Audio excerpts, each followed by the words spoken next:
vision de la Banque centrale est d'être dotée de ressources humaines et compétentes et de compétences techniques et technologiques qui vont nous permettre à faire face aux changements du monde actuel, mais aussi à contribuer au développement du pays.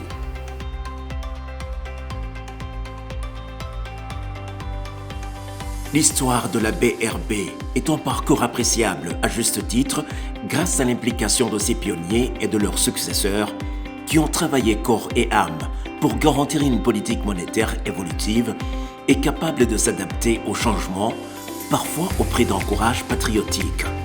À l'époque, j'aimerais d'abord dire une chose pour ce qui concerne la période d'embargo. C'est une période particulièrement difficile parce qu'en plus de gérer la politique monétaire habituelle, nous avions un problème de blocus économique. Donc c'était encore plus difficile qu'à l'accoutumée. Sinon déjà pendant cette période, la Banque centrale utilisait déjà les instruments indirects de gestion de la politique monétaire, essentiellement le taux de refinancement et les réserves obligatoires. De 2008 à 2012, c'était une période de grandes réformes de la Banque centrale. Les grandes réformes parce que c'était aussi une période de négociation de la remise de la dette et du Fonds monétaire de la Banque mondiale et à l'État du Burundi. C'est une grande période de négociation où on exigeait beaucoup de réformes à la Banque centrale.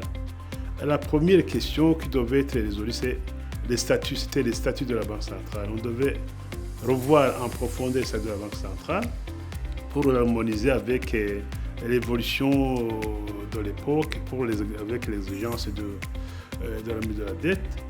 Il y avait également la révision de la réglementaire de change.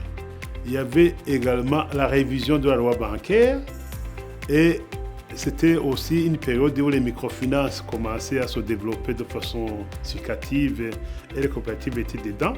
On a dû mettre en place aussi la réglementation des activités de microfinance. Le 60e anniversaire de la BRB met en évidence une institution républicaine mature et professionnelle malgré les temps difficiles. Tout cela faisait que les devises manquaient. Alors il fallait gérer les devises comme on les avait. C'était des grands défis. Et à partir du moment où l'aide financière reprend, il y a de nouvelles exigences de libéraliser le change. Et alors, c'est aussi un défi de libéraliser le change. On prenait des mesures de libéralisation. C'est ainsi qu'on est même arrivé à recruter un conseiller qui avait le niveau doctoral, ce qui ne s'était jamais fait auparavant. Bon, malheureusement, par la suite, il est parti, mais la politique est là. Et on devait se mettre, si vous voulez, sur le niveau des autres banques centrales de l'East African Community, puisque nous avons adhéré à la communauté. C'est ainsi, par exemple, que même l'organigramme, on a dû l'adapter à celui des autres banques centrales de l'East African Community. Avant, on avait la direction de la banque qui était faite des gouverneurs et c'était un organigramme en râteau. Il y avait la direction et en dessous de la direction, il y avait les services. Mais aujourd'hui, nous avons changé l'organigramme et on a mis des directions, ce qui n'existait pas avant. La BRB, une banque à l'écoute de ses partenaires et des citoyens burundais, jusqu'à maintenant. Depuis sa création en 1964, le Burundi a entretenu des relations très étroites avec le Fonds monétaire international. Ces relations se sont matérialisées avec de nombreuses missions ici au Burundi, des équipes FMI. Cette collaboration s'est aussi traduite par un total de 15 programmes de financement du Fonds monétaire international au Burundi pour relever les divers défis auxquels le pays a dû faire face au cours de son histoire. Ces programmes ont inclus différents instruments qui ont chacun été adaptés aux besoins spécifiques du pays à un moment spécifique de son histoire. Les objectifs de ces programmes ont souvent été axés sur la stabilisation macroéconomique, l'amélioration de la position budgétaire, l'amélioration de la gestion des finances publiques, la promotion de la croissance, la mise en œuvre de réformes nécessaires pour renforcer la résilience face aux chocs externes. Tout au long de son engagement avec le FMI, les autorités burundaises ont cherché à promouvoir le développement économique. Cela reflète l'engagement constant tant du gouvernement que du Fonds monétaire international à œuvrer pour améliorer le niveau de vie de ses citoyens. Les défis économiques du Burundi sont immenses et la Banque centrale joue déjà un rôle important dans ce domaine-là et je suis sûre que la Banque centrale va continuer à jouer un rôle important. D'ailleurs, je me permettrai de commencer par féliciter la Banque centrale pour ce qu'elle a déjà fait au cours des dernières années. Et là, par exemple, je peux citer l'adoption de la nouvelle loi de réglementation de change, le passage à un système de ciblage de l'inflation au lieu des agrégats monétaires, ça c'est aussi une étape importante. Et troisièmement, le fait que le gouverneur de la Banque centrale et son équipe font régulièrement des déclarations de politique monétaire. Ce sont des étapes importantes dans l'évolution de la Banque centrale au Burundi et j'aimerais les féliciter pour ces étapes importantes et aussi les encourager à continuer, particulièrement la déclaration de politique monétaire. Eh bien, tout d'abord, joyeux anniversaire à la Banque centrale et pour son anniversaire qui intervient dans la même année que celui de la Banque africaine de développement. Nous venons de célébrer également les 60 ans de la BAD depuis qu'elle a été créée. Nous sommes très satisfaits du travail que fait la Banque de la République du Burundi pour nous appuyer dans les différents financements que nous mettons en œuvre pour soutenir les actions du gouvernement. Tous nos projets ont des comptes au niveau de la Banque centrale et la Banque centrale assure convenablement la contrepartie en devises et qui permet un bon fonctionnement de ces projets et qui nous permet également d'atteindre les résultats attendus. Notre propre administration ici, pour le fonctionnement du bureau, nous avons un compte à la Banque centrale et où la tenue régulière et le suivi nous permet également d'être assez efficace. Et comme vous le savez également, la Banque centrale est le banquier de l'État et à ce titre assure le règlement internationaux de l'État, notamment le paiement de la dette. Et grâce à son réseau de correspondants qu'elle a su développer, la Banque centrale assume convenablement également ces volets. Le secteur privé local, notamment le secteur de la microfinance et la Chambre fédérale de commerce et de l'industrie, expriment leur satisfaction aux réformes entreprises par la BRB en vue de faciliter et d'accélérer un environnement financier moderne et ouvert. Et aujourd'hui, nous devons saluer que la Banque centrale, à travers la loi bancaire, a exaucé les sollicitations du secteur privé, notamment en ce qui concerne l'exécution des garanties. À l'époque, dès qu'un crédit était déclaré contentieux, les banques procédaient à la vente des garanties immobilières. Aujourd'hui, et grâce au dialogue entre le secteur privé et la Banque de la République du Burundi et l'Association des banques et établissements financiers du Burundi, aujourd'hui, le propriétaire d'un immeuble mis en garantie dispose d'une année pour procéder à la vente de son propre immeuble qui est donné en gage dans une banque commerciale. Ce qui fait qu'aujourd'hui, il y a moins de plaintes puisque le propriétaire d'un immeuble qui est hypothéqué dispose de 12 mois. C'est une avancée qu'il faut saluer. L'autre élément que je voulais ajouter, c'est que je suis très encouragé de voir que la Banque centrale investit beaucoup dans le renforcement de la capacité de ces économistes, de ces techniciens, puisque la politique monétaire, c'est une entreprise intensive en information et en technique. Il faut avoir la technique pour pouvoir prévoir l'inflation, les prévisions d'inflation, mesurer et faire le monitoring de l'inflation. Ça demande de la formation. Et depuis quelques années, la Banque centrale a un programme de formation pour ces économistes qui aussi inclut les cadres des autres ministères, le ministère des Finances, l'Institut de statistique. Et quand vous regardez les pays développés qui ont pu maîtriser la politique monétaire, vous trouvez qu'ils ont des banques centrales qui sont extrêmement équipées en capital humain. Des économistes, des statisticiens, des économètres qui sont pointus. Si vous allez en Europe, par exemple, ou aux États-Unis, les grands chercheurs, parmi les grands chercheurs, vous les trouvez à la Banque centrale. Et parce qu'ils doivent informer le décideur politique avec des données avec des recherches qui sont bien faites. Quand, par exemple, vous trouvez qu'aux États-Unis, maintenant on dit que le cible de l'inflation, c'est 2%. Et ça a pris beaucoup de recherches pour que les gens disent mais quel est le taux d'inflation qui est soutenable à long terme. On ne peut pas juste imaginer un taux.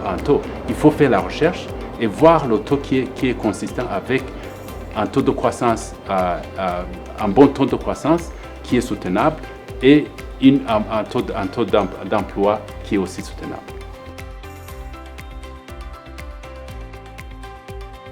L'équipe dirigeante de la BRB capitalise l'expérience acquise durant les 60 ans de son histoire et évolue selon les mutations à la fois conjoncturelles, économiques et technologiques en cours.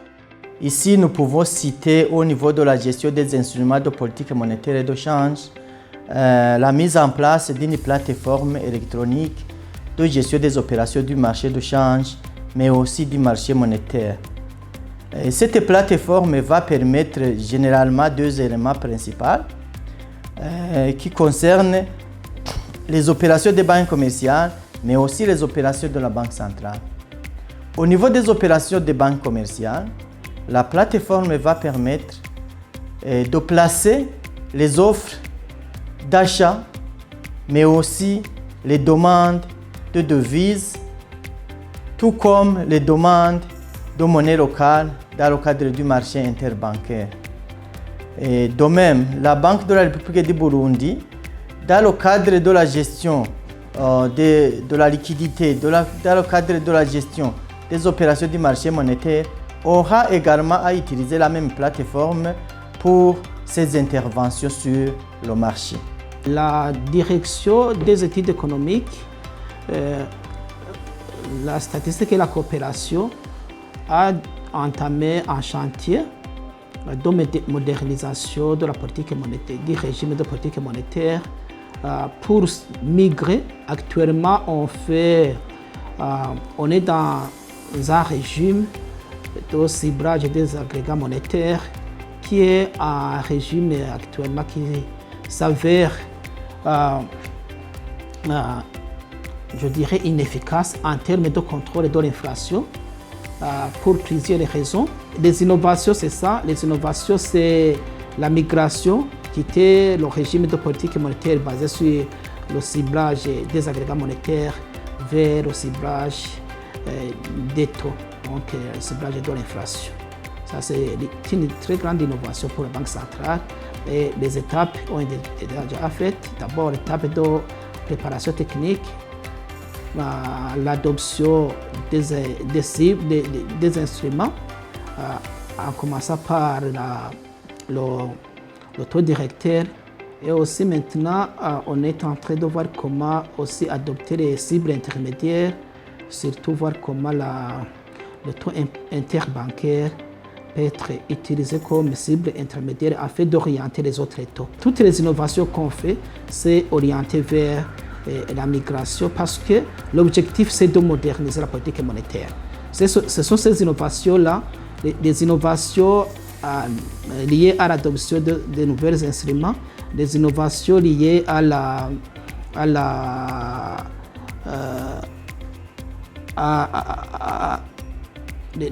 je dis les innovations liées à l'adoption de nouveaux instruments dont le taux directeur, dont l'utilisation du taux interbancaire commercial intermédiaire. Il y a aussi les innovations liées à l'amélioration de la communication. Aussi, la communication est un instrument très important. Il y a d'autres innovations qui interpellent par ailleurs tous les services de la direction, de cette direction des études économiques. Les innovations que nous avons à la direction des systèmes de paiement pour que la Banque centrale du Burundi soit une banque moderne qui est à la hauteur des autres banques centrales, c'est notamment la mise en place des systèmes de paiement au niveau national qui permettent aux consommateurs des produits et services financiers de pouvoir effectuer des paiements et des transactions avec efficacité et aussi avec sécurité. C'est notamment la mise en place d'un système de paiement de gros montants, ce qu'on appelle le système de paiement RTGS, qui permettent des transferts et des virements et des paiements des montants supérieurs à 15 millions. C'est-à-dire que les consommateurs des produits et services financiers peuvent effectuer des paiements sans problème, aussi sans retirer de l'argent. La Banque centrale met en place des textes réglementaires qui régissent les services financiers numériques. Ici, je tiens à souligner que la Banque centrale, dans ses missions, cet acteur, elle a édicté des règlements et aussi des circulaires qui vont dans le sens de réglementer les activités des établissements de paiement, émetteurs de monnaie électronique et aussi des fournisseurs de plateformes, aussi des établissements de paiement qui effectuent des transferts de fonds à l'international.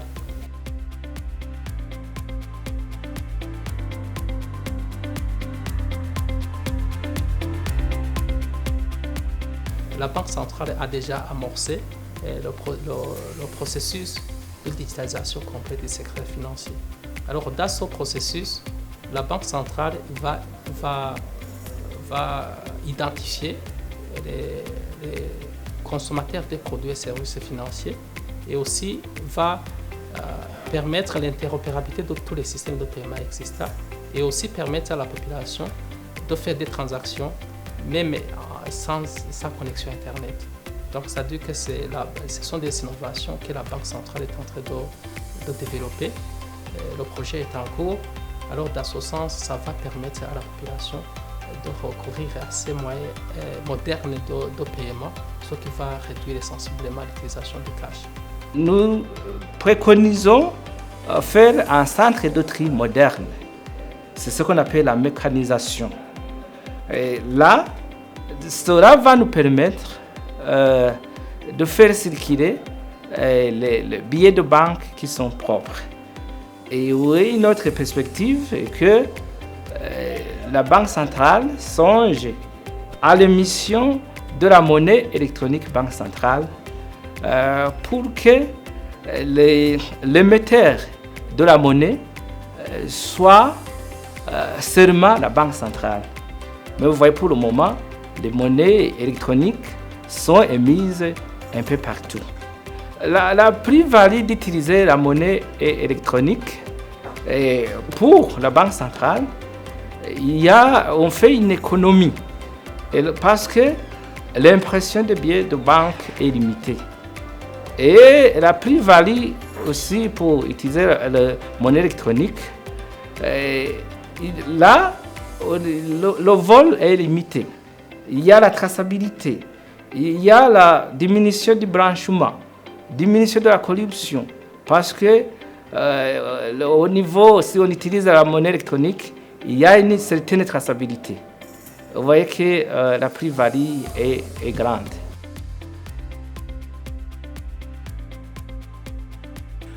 Améliorer son fonctionnement pour mieux servir au développement harmonieux de l'économie burundaise reste au cœur des préoccupations de la BRB. Les partenaires techniques et financiers, les professionnels et experts du secteur bancaire suggèrent des pistes de solutions face aux défis de l'heure. Je voudrais insister sur un point. La BRB, à elle seule, ne peut pas régler tous les problèmes. C'est ici que l'articulation entre les politiques monétaires, politiques budgétaires et les politiques structurelles entre en jeu. La politique monétaire ne peut pas être adéquate si la BRB doit financer le déficit du gouvernement. La politique monétaire ne peut pas se substituer à la politique industrielle et agricole, comme c'est le cas avec la politique de refinancement au secteur porteur de croissance.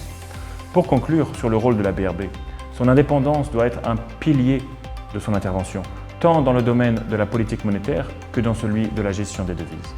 Je me dis, il est toujours important, quand on est une institution, on a un mandat et un rôle qu'on joue, de s'inspirer de ce qui se passe bien dans la communauté dans laquelle nous évoluons. Dans le cas précis du Burundi, si la Banque centrale veut jouer son rôle et atteindre des objectifs de stabilité macroéconomique, de réduction de l'inflation, ce serait important de voir qu'est-ce que la communauté de l'Afrique de l'Est a comme disposition pour la convergence monétaire et la stabilité des prix pour tous ces pays membres. Donc le Burundi peut s'inspirer par exemple de la Banque centrale de la Tanzanie, de la Banque centrale du Kenya. Je pense que le Kenya est un bon exemple où aujourd'hui le shilling est stable, où l'inflation est contrôlée. Donc j'inviterai vraiment la BRB à regarder de près ce que le Kenya a pu faire avec sa banque centrale en développant des outils, des instruments qui sont modernes, qui arrivent à avoir de l'impact et aussi qui assurent que la Banque centrale de Tanzanie et du Kenya a les ressources humaines et les outils informatiques qui lui permettent de jouer son rôle. Donc, ça serait un processus. Ce n'est pas parce qu'on a déjà une politique de change en termes de texte, il s'agira plutôt de mettre ça en œuvre. Et il y a aussi une expérience que le Burundi a eue en 2010 qui a permis d'aligner les deux taux et même de libéraliser le marché de change. Et ça a permis au Burundi d'avoir des résultats assez probants pendant cette époque-là. Ce serait bien de revisiter ça pour pouvoir s'en inspirer. Et je finirai en disant aussi que ce serait important qu'il y ait une coordination entre la politique monétaire, la politique budgétaire et les politiques sectorielles qui permettent d'avoir une croissance dans les exportations. Parce que c'est tout cela ensemble qui va permettre vraiment de stabiliser le cadre macroéconomique. Donc il ne s'agit pas seulement d'avoir des instruments monétaires ou des instruments de change, il s'agit d'avoir une bonne coordination dans la gestion macroéconomique et sectorielle du pays. Maintenant, au Burundi, il y a des choses qui sont des réformes récentes qui ont été faites qui peuvent aider à faciliter la politique de la Banque centrale. C'est notamment l'adoption du budget programme. Comment est-ce que ça facilite la tâche de la Banque centrale? C'est pour limiter les déficits et pour qu'il y ait une parité entre les ressources, donc les recettes, et les dépenses. Et c'est-à-dire, c'est l'idée de dépenser ce que vous pouvez produire comme recette. Ça j'imagine que pour moi, j'anticipe que ça va diminuer les déficits, ça va rendre le budget de l'État plus prédictible, puisque les dépenses sont informées par les activités. Et ce qui détermine si on avance ou pas, c'est est-ce qu'on a les recettes, est-ce qu'on peut financer. Si on ne peut pas financer, alors il faut faire des ajustements.